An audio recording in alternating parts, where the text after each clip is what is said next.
Hey 49ers fans, I'm Thomas Mott. Welcome into Chat Sports, and today we are grading the 49ers win over the Pittsburgh Steelers. Okay, hang on. Before we get going, take a second, turn to your neighbor. If you're sitting home alone, high five yourself.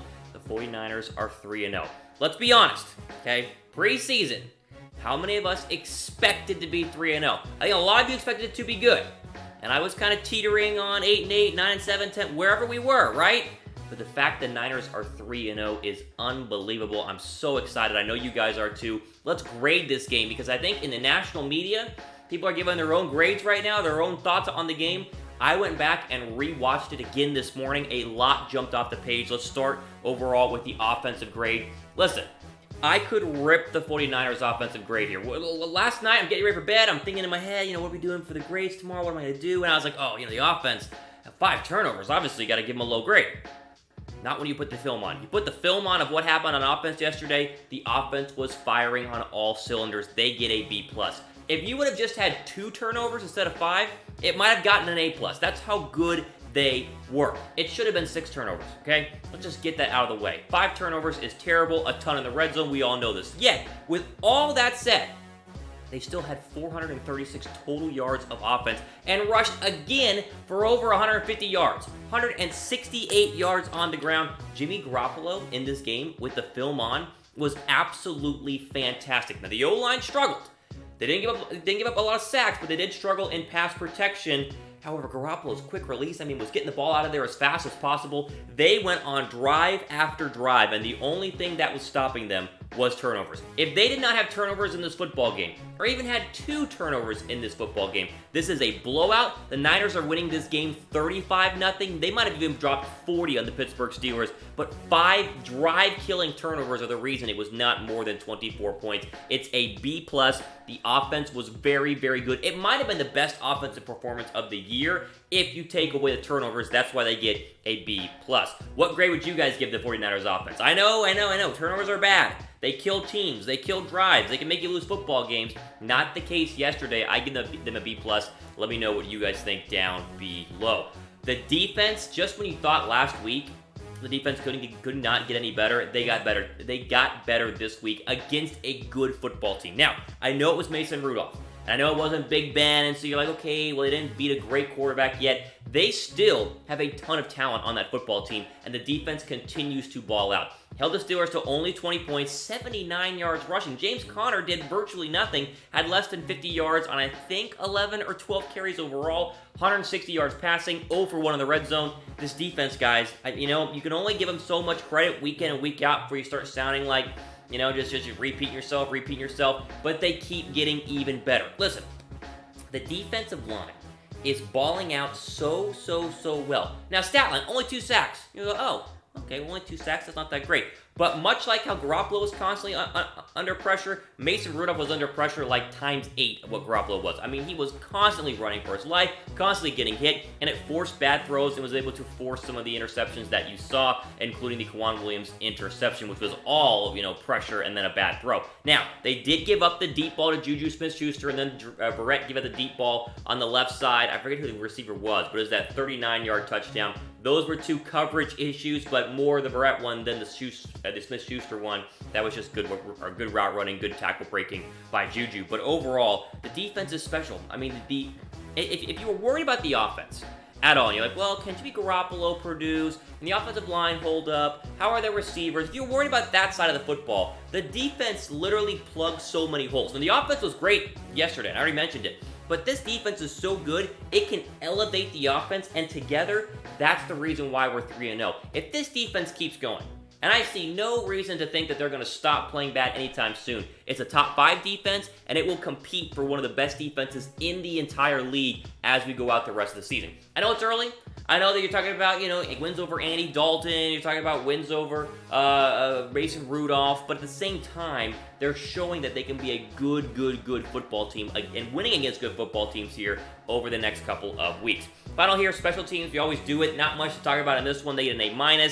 Richie James Jr. had a nice 15-yard punt return, which was better than he did last week. Wisnowski averaged 50 yards per punt, and Robbie Gould hit his only field goal. So You know, like, they didn't really do much, but they were fine. No mistakes. A- right now for these special teams. Guys, quickly, be sure to subscribe to our 49ers only YouTube channel. We're approaching 2,000 subscribers. If you're watching it on our Chat Sports page right now, go to the Google or the YouTube search bar, right here, right above me. Search Chat Sports 49ers. Click on the one with Kyle Shanahan's head. Subscribe, and then come on back to this video. We'll keep going though. Okay, listen. Jimmy Garoppolo is our first guy that we are going to grade individually. He was fantastic in this football game. He gets an A+.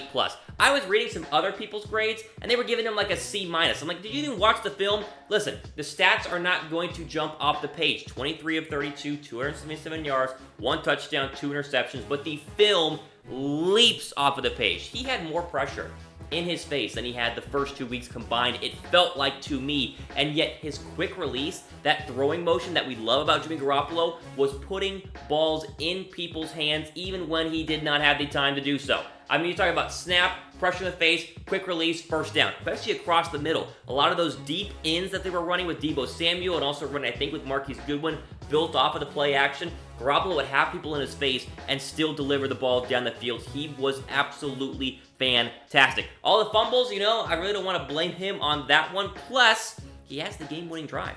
I mean, they're down, right? They are down in this football game. Gotta have a touchdown to go out and win. He goes down the field, throws the touchdown to Dante Pettis. He was absolutely fantastic. This was the best Jimmy Garoppolo game I might have seen in the past. I'm trying to think back. Like, I'm trying to think back the last time I saw a better Jimmy Garoppolo. I mean, he's been good, and he was good the first 2 weeks, but you went from week 1 to where we are week 3. It's like leaps and bounds, light years away. This is the Jimmy Garoppolo we paid all that money for to acquire from the New England Patriots. He's balling out. He keeps this going. I mean, we're talking a Pro Bowl type year for Jimmy Garoppolo. He gets an A+. What grade would you guys give Jimmy Garoppolo against the Steelers? Are there any Jimmy Garoppolo haters out there today? I mean, I've been critical. I was critical in the preseason because I saw what I saw. You know, I'm a big film guy. You watch the film and it's like, ooh, bad throw. Ooh, bad throw. Ooh, interception. I'm watching the film now, and it's like, he was great yesterday. He was so good. So, if there's anyone out there, any Jimmy Garoppolo haters, let me know, because I don't think that they should be. But again, I read all the comments. So, if you had a problem with Jimmy Garoppolo yesterday, maybe with fumbles because of his running backs, or his 1 or 2 interceptions, I don't know. He was great yesterday. Let's just move on. Although, quickly, because the Niners are doing so well, and this Chat Sports 49er YouTube page continues to grow and grow, we have our own BetDSI promo code. Yes, use the 49ers, use the promo code 49ers120 when you go to chatsports.com/bet to get the best deposit bonus in the entire game. We're talking 120% deposit bonus when you sign up and deposit with our friends at BetDSI. Listen, the Niners are hot. Betting on the Niners has never been more lucrative, so turn like $100 into $220 to bet with this deal. Again, chatsports.com/bet using the promo code 49ers120. Okay, next grade that we're going to go here is Raheem Mostert, but you know I like to kind of put all the running backs into this category as well. Listen, the running game is still super elite. I think we're going to crawl into the top 3 right now in rushing. We were 4 last week, but 168 yards again should put us into the top 3. I highlight Mostert here. He gets a B- because he, again, shows the speed, shows the excellent burst ability, is really reading holes very well, but you cannot have a fumble and in the red zone, and a fumble earlier that resulted in a 16-yard loss that you are lucky to fall on. Breida played well today. Jeff Wilson, I mean, listen, Breida, Wilson, whatever, all the running backs had their fumble issues, it felt like. Jeff Wilson, 2 rushing touchdowns, you know, kind of towards the goal line. Breida was good today. Mostert was good today as well, but he is one of the reasons why we had 5 turnovers, so you got to knock him down a grade. Again, the Niners would have had an A+ rushing grade had not, you know, with maybe 1 fumble. So today, got to bring it back. We'll give him Raheem Mostert and the running backs a B-.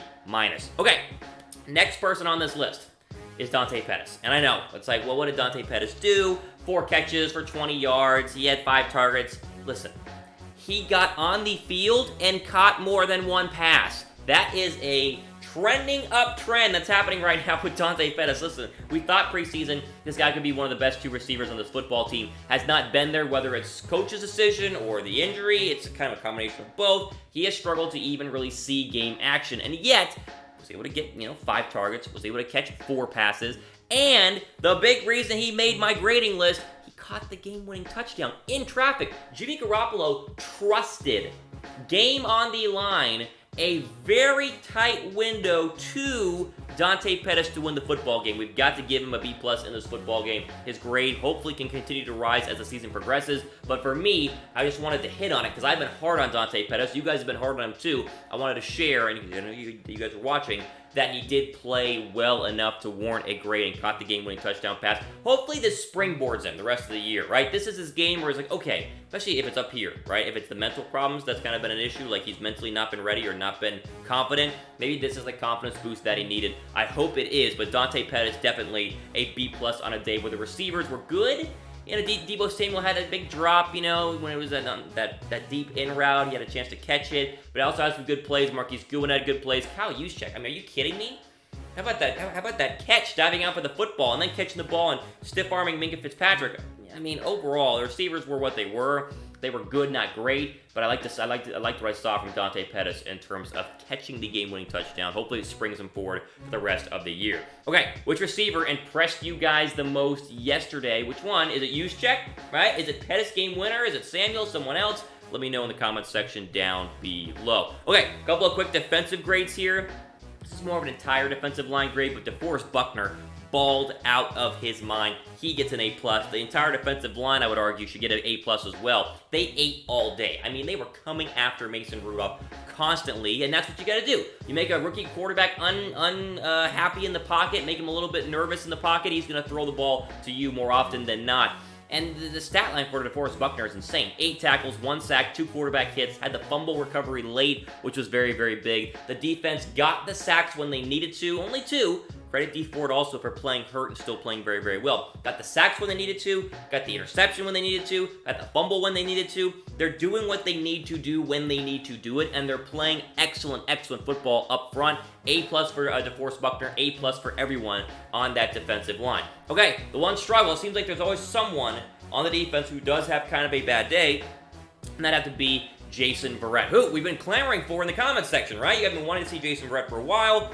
They've slowly eased him back from his injury, and he finally got to be on the field today, albeit because of the Witherspoon injury, which we'll hopefully have an update for you guys tomorrow, as again, he was carted off the field. No big news happening as of when this video was released. So they bring Verrett in, and you gotta give him a C-. I mean, he comes in, and they immediately start picking on him here, and he gives up the 32-yard pass interference and then the 39-yard touchdown pass as well. A lot of people have asked for him to see a lot more time at the cornerback position. I don't know if it was just first game nerves or if he's not fully healthy or, you know, just got to get his feet wet. I don't know what it was, but they picked on him and he did not have the best of game. He gets the worst grade out of anybody that I'm grading today with a C-. But hopefully, one, Witherspoon will be okay, which is like, I don't know, being a card off the field is never a good sign. We'll see. We'll update you guys tomorrow in our news and rumors video.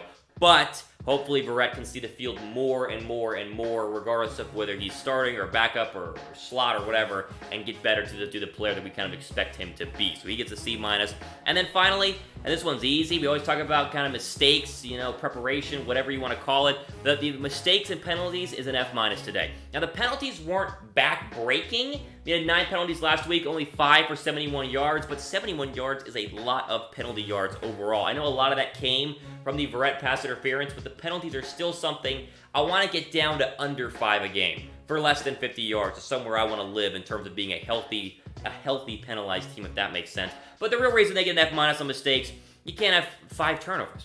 Like, I mean, this cannot happen as a football team. Should have been 6. The fumble by Mostert should have been number 6. And I think, was there one more that should have been a fumble? I'm trying to remember. There was just so many. It was like every single drive was like, oh, turnover. Oh, here you go, turnover. Oh, here you go, turnover.